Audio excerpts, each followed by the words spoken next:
അസ്സലാമു അലൈക്കും വറഹ്മത്തുള്ളാഹി തആല വബറകാതുഹു. അൽഹംദുലില്ലാഹി റബ്ബിൽ ആലമീൻ വസ്സലാത്തു വസ്സലാമു അലാ സയ്യിദിൽ മുർസലീൻ വഅലാ ആലിഹി വസഹ്ബിഹി അജ്മഈൻ. അമ്മാ ബഅദ്. ജനനമുണ്ടായത് ബേപ്പൂരിലാണ്, ബേപ്പൂർ വെസ്റ്റിൽ. ആദ്യ കാലഘട്ടം വളർന്നത് ബാല്യകാലം, ശൈശവവും ബാല്യവും ബേപ്പൂരിൽ ആണുണ്ടായത്. പ്രാഥമിക പഠനം മദ്രസയും സ്കൂളും ഒക്കെ ബേപ്പൂരിൽ നിന്നാണ്. ബേപ്പൂര് വെസ്റ്റിലുള്ള LP സ്കൂളിലാണ് ആദ്യമായിട്ട് പഠനം നടത്തിയത്. അന്ന് LP എന്ന് പറഞ്ഞാൽ 5ാം ക്ലാസ് വരെയാണ്, UP 8ാം ക്ലാസ് വരെയാണ്. അപ്പൊ LP 5ാം ക്ലാസ് വരെ അവിടെ പഠിച്ചത്. പിന്നെ മദ്രസ വരുന്നതിന് മുമ്പ് നേരത്തെ ഉണ്ടായിരുന്നത് ഓത്തുപള്ളിയാണ്. ഓട്ടുപള്ളി എഴുത്തുപള്ളി സമ്പ്രദായമാണ് അന്നുള്ളത്. മദ്രസക്ക് ഓട്ടുപള്ളി എന്നാ പറയുക, സ്കൂളിന് എഴുത്തുപള്ളി എന്നാ പറയുക. മദ്രസയിൽ പോകുന്ന കുട്ടികളും ഉണ്ടാകും, മദ്രസ സ്കൂളും കൂടി പോകുന്ന കുട്ടികൾ ഉണ്ടാകും, മദ്രസ മാത്രം പോകുന്ന കുട്ടികളും ഉണ്ടാകും. അപ്പൊ അതുകൊണ്ട് ഈ ഓട്ടുപള്ളികളിൽ രാവിലെ തുടങ്ങിയാൽ ആദ്യമായിട്ട് സ്കൂളിൽ പോകുന്ന കുട്ടികളെയൊക്കെ ഒന്നിച്ച് വിട്ട് ഒരു 10 മണിക്ക് വിടും. 10:30 സ്കൂൾ തുറക്കും. പിന്നെ 10:30 ആയി കഴിഞ്ഞാൽ ഒരു വിഭാഗം കുട്ടികൾ സ്കൂളിൽ പോകും, ഒരു വിഭാഗം വീണ്ടും ഓട്ടുപള്ളിയിലേക്ക് തന്നെ വരും. അങ്ങനെ 4 മണി ഒരു അസർ വരെ ഓട്ടുപള്ളി ഉണ്ടാകും. വെറും മദ്രസ മാത്രം പഠിക്കുന്ന കുട്ടികൾ ഓത്തുപള്ളിയിൽ അങ്ങനെ, സ്കൂളിൽ പോകുന്ന കുട്ടികൾ അങ്ങനെ. അന്ന് ഭൗതിക വിദ്യാഭ്യാസത്തിന് അത്ര വലിയ പ്രസക്തി ഒന്നും ഉണ്ടായിരുന്നില്ല. പഠിച്ചു എന്നതുകൊണ്ടൊന്നും വലിയ കാര്യമില്ല. പിന്നെ ബ്രിട്ടീഷുകാരുടെ ഓടുള്ള ആ വിരോധത്തിന്റെ പേരിലുള്ള ആ ബഹിഷ്കരണ അതിനെ തുടർന്ന് പോന്നു. അവരുടെ ഭരണം അവസാനിച്ചിട്ടും പിന്നീട് എന്താണെന്ന് പറഞ്ഞാൽ ആ പ്രവണത ഇങ്ങനെ തുടർന്നു പോകുന്നു. അതുകൊണ്ട് ഭൗതിക വിദ്യാഭ്യാസത്തോട് വലിയ താല്പര്യം അന്ന് സമുദായം കാണിച്ചിരുന്നില്ല. അതുകൊണ്ട് തന്നെ എന്താണെന്ന് പറഞ്ഞാൽ സ്കൂൾ അവിടെ നടക്കുമ്പം തന്നെ ഇങ്ങപ്പുറം ഒത്തുപള്ളി 4 മണി വരെ നടന്നിരുന്നു. സ്കൂളിൽ പോകുന്ന കുട്ടികൾ 10 മണിക്ക് ഒത്തുപള്ളി വിട്ട് സ്കൂളിൽ പോകും. അങ്ങനെ സ്കൂളിൽ ചേർന്ന് 5ാം ക്ലാസ് വരെ പഠിച്ചു. പിന്നെ അത് ഉമ്മയുടെ നാടാണ് ബേപ്പൂര്. ബേപ്പൂർ എന്ന് പറഞ്ഞത് ഉമ്മയുടെ ഉപ്പ അബ്ദു മുസ്ലിയാർ എന്ന് പറയും. ശ്രീലങ്കയിലെ കൊളംബോയിൽ ഒരു പള്ളിയിൽ ഇമാമായിരുന്നു. അവിടുന്ന് പ്രായം ചെന്നപ്പോൾ അസുഖക്കായപ്പം പിന്നീട് അവിടുന്ന് അങ്ങനെ സേവനം നിർത്തി നാട്ടിലേക്ക് വന്ന് ഇവിടെ താമസമായി. അവിടെ വെച്ചു ബേപ്പൂരിൽ വെച്ച് തന്നെ മരണപ്പെട്ടു. അങ്ങനെ പിന്നെ ഉമ്മയുടെ ഉപ്പ മരണപ്പെട്ടപ്പോൾ പിന്നെ ഉമ്മയുടെ ഒരു ജ്യേഷ്ഠത്തിയുണ്ട്. മാഹി പെരിങ്ങാടിയില് ഒരു ജ്യേഷ്ഠത്തിയുണ്ട്. അതായത് ഉമ്മയുടെ ഉപ്പ 2 വിവാഹം കഴിച്ചിരുന്നു, ഒന്ന് ബേപ്പൂരും ഒന്ന് മാഹിയിൽ നിന്നും.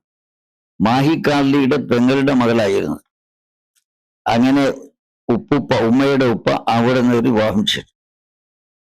അവരെ വിവാഹം ചെയ്തത് പെരിങ്ങത്തൂർ കാർലിയായിരുന്നു. അതുകൊണ്ട് ഉപ്പുപ്പ മരണപ്പെട്ടപ്പോൾ ബേപ്പൂരെ ഉപ്പുപ്പ മരണപ്പെട്ടപ്പോൾ പിന്നെ സ്വത്ത് പാർട്ടീഷൻ ചെയ്ത് അങ്ങനെ നമ്മൾ ബേപ്പൂരിൽ നിന്ന് താമസം മാറ്റി ഉപ്പയുടെ നാടായ ഈ കോടമ്പുഴയിലേക്ക് താമസം മാറ്റി ഇവിടെ വീടെടുത്ത് ഇവിടെ താമസമാക്കി. അങ്ങനെ ഇവിടെ താമസിച്ചു കൊണ്ടിരിക്കുമ്പോൾ മദ്രസ പഠനം ഇവിടുന്ന് പൂർത്തീകരിച്ചു. പിതാവിന്റെ കൂടെ മാവൂരേക്ക് പോയി.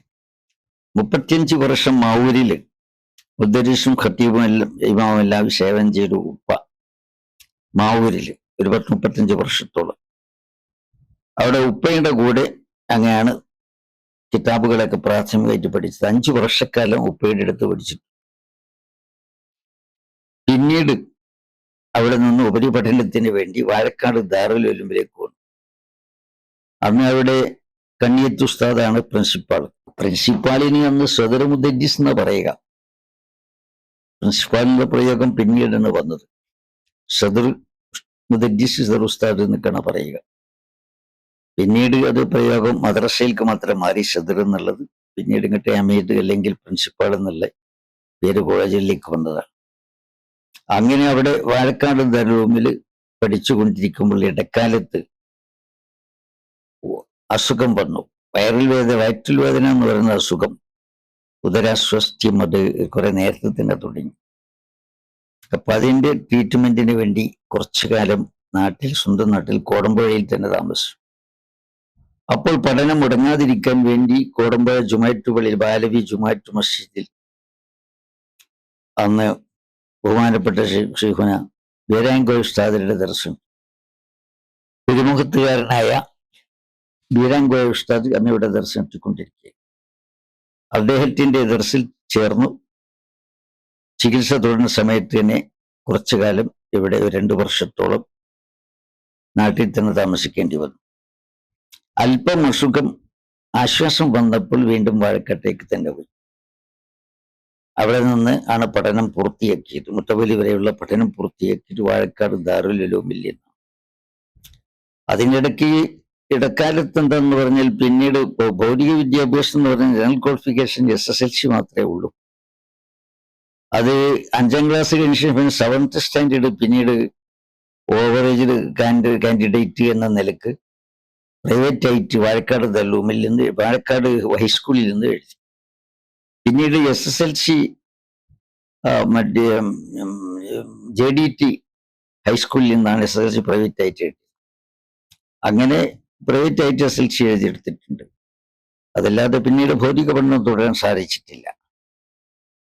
പിന്നീട് നാട്ടിലേക്ക് തിരിച്ചു വന്ന് ഇവിടെ എന്താന്ന് പറയുമ്പോൾ കോടമ്പായ ജുമാറ്റ് പള്ളി ബാലവി ജുമാറ്റ് മസ്ജിദിൽ ബഹുമാനപ്പെട്ട ബീരങ്ക ഉസ്താദിന്റെ 2ാം മുദരിസായിട്ട് അങ്ങനെ കിതാബുകൾ ദർശനം നടത്തിക്കൊണ്ടിരുന്നു.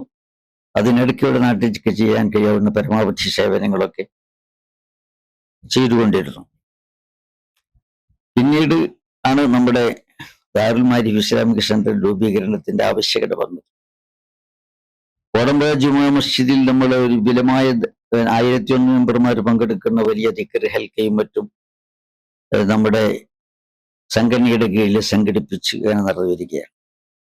അങ്ങനെ ഇരിക്കുമ്പോഴാണ് ലീഗ് സുന്നി വിവാദം വന്നത്.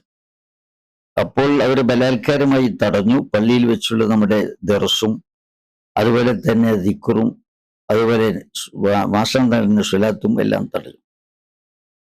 അപ്പൊ പിന്നെന്താ പറഞ്ഞാൽ ഇത് കുഴപ്പത്തിനൊന്നും ഞങ്ങൾ പോയില്ല. ശാന്തമായിട്ട് നമ്മൾ മറ്റിടങ്ങളിൽ വെച്ച് നടത്തിപ്പോന്നു.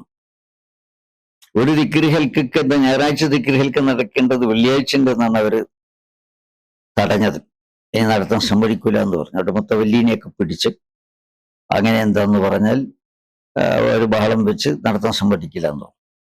അപ്പൊ നമ്മൾ അന്നത്തെ ദിക്ർ ഹൽക്ക പള്ളിയുടെ നേരെ മുമ്പിലുള്ള ഗവൺമെന്റ് സ്കൂളുണ്ട്. ആ സ്കൂളിൽ എന്ന് പറഞ്ഞാൽ ചലാനടച്ച് പെർമിഷൻ വാങ്ങി അവിടെ വെച്ച് പുറത്ത് വെച്ച് അകത്തും പുറത്തുമായിട്ട് വെച്ച് നടന്നു.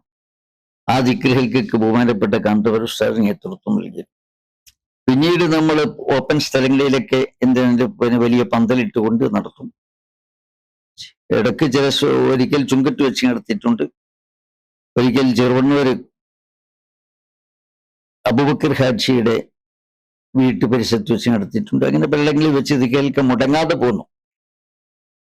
ഇന്നും ആ ദിക്ർ നടക്കുകയാണ്. പിന്നെ നമ്മുടെ ദാറുൽ മാരിഫ് വേണ്ടി സ്ഥലമെടുത്ത്, ഇവിടെ സെന്ററിന് വേണ്ടി സ്ഥലമെടുത്ത് അങ്ങനെ മഹൽദറ മസ്ജിദ് സ്ഥാപിതമായപ്പോൾ പള്ളിയിലേക്ക് ഇങ്ങോട്ട് മാറ്റി ദിക്ർ ഹൽക്ക അൽഹംദുലില്ലാഹ് അള്ളാഹുവിന്റെ അനുഗ്രഹത്താൽ മുടങ്ങാതെ അങ്ങനെ ഇതുവരെ നടന്നു പോന്നു. പിന്നെ സെക്കൻഡറി മദ്രസ നേരത്തെ നമ്മുടെ SVSന്റെ ആഭിമുഖ്യത്തിൽ ഇവിടെ 10ാം ക്ലാസ് വരെ സെക്കൻഡറി മദ്രസ നേരത്തെ നടന്നു വരുന്നത്. വളരെയധികം കുട്ടികൾ അതിലുണ്ടായിരുന്നു. കുട്ടികൾക്ക് പഠന സൗകര്യങ്ങളും അതുപോലെ തന്നെ ആഴ്ചയിലൊരിക്കൽ ഫ്രീ ആയിട്ട് അവർക്ക് മെഡിക്കൽ പരിശോധന, മെഡിക്കൽ കാർഡ് വെച്ച് സൗജന്യമായി മരുന്ന് കൊടുക്കുക, അങ്ങനെ തുടങ്ങിയ എല്ലാ സംവിധാനങ്ങളും ഉണ്ടായിരുന്നു. പിന്നീട് നമ്മുടെ സെന്റർ ഇവിടെ പുറത്തു തുടങ്ങിയപ്പോൾ അവിടെ സെക്കൻഡറി മദ്രസ ഇങ്ങോട്ട് മാറ്റി. ദാറുൽ മാരിഫ് എന്ന് പറയുമ്പോൾ ആദ്യമായിട്ട് ദാറുൽ മസ്ജിദിന്റെ സെന്റർ നമ്മൾ സ്ഥലമെടുക്കുന്നതിന് മുമ്പ് തന്നെ ദഅ്വ കോളേജ് സമാരംഭിച്ചിരുന്നു. ബഹുമാനപ്പെട്ട താജുൽ ഉലമ അതുപോലെ തന്നെ OK ഉസ്താദ് മുതലായ ആളുകളിൽ തുടക്കത്തിൽ പങ്കെടുത്തിട്ടുണ്ട്. സ്ഥലമില്ലാത്തത് കൊണ്ട് അന്ന് ബഹുമാനപ്പെട്ട ചെറുനൂർ PP അബൂബക്കർ ഹാജി അവരുടെ ഒരു വലിയ വീടുണ്ടായിരുന്നു. അദ്ദേഹം വാങ്ങിയതാണ് ഫറോക്ക്. ആ വീട് വലിയ വീടായിരുന്നു. കൂടുതൽ കുട്ടികൾക്ക് താമസിക്കാനൊക്കെ സൗകര്യം ഉണ്ടായിരുന്നു. ആ വീട്ടിൽ വെച്ചാണ് ദഅ്വ കോളേജ് തുടങ്ങിയത്. പിന്നീട് സെന്ററിന് സ്ഥലമെടുത്ത് 2.5 ഏക്കർ സ്ഥലമെടുത്ത് അങ്ങനെ ഇവിടെ കെട്ടിട നിർമ്മാണം നടന്ന് പള്ളി നിർമ്മാണം നടന്നു. അതിനുശേഷമാണ് കുട്ടികളെ ഇങ്ങോട്ട് മാറ്റിയത്. അൽഹംദുലില്ലാ, അള്ളാഹുവിന്റെ അനുഗ്രഹത്താൽ സ്ഥാപനം ഭംഗിയായി നടന്നു. പിന്നെ പെൺകുട്ടികൾക്ക് വേണ്ടി മദ്രസത്തിൽ ബനാത്തായിരുന്നു നേരത്തെ ഉണ്ടായിരുന്നത്.